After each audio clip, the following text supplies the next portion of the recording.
It starts with a young Kundan, who was often absorbed in daydreaming. He would often be thinking or planning in his imagination of his sweetheart.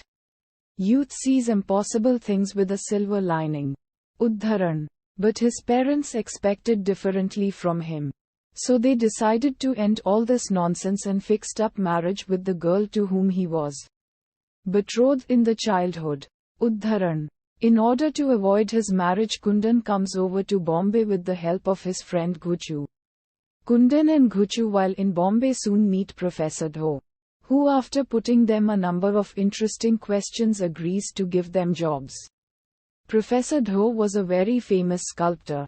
These days he was engaged in making a statue of a queen of beauty. In fact a model damsel, whom he would name Nazneen. Its exhibition was shortly to be inaugurated for prominent citizens and public. Kundan, who was entrusted with the job of looking after this statue, found himself in a new world. As in the twinkling of an eye the statue changed into a queen of beauty. A lovely woman in real and blood. He was overjoyed, for he thought that his dreams had changed in reality. At the time of the exhibition, Professor Dho and the public thought that they were befooled when they found the statue missing. Udharan. On inquiry from Kundan, he related a story, which Professor Dho and Ghuchu thought to be a riddle. Miss Chocolate tried to persuade him to flash out the truth. Nobody would believe him what he described about Nazneen.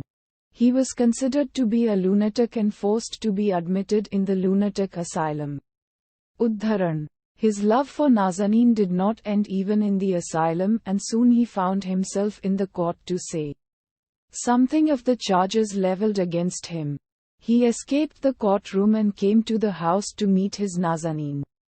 To his utter disappointment, he found the statue in its original place. There was no living beauty but a statue with tears in its eyes. Udharan. His heart was broken. Udharan.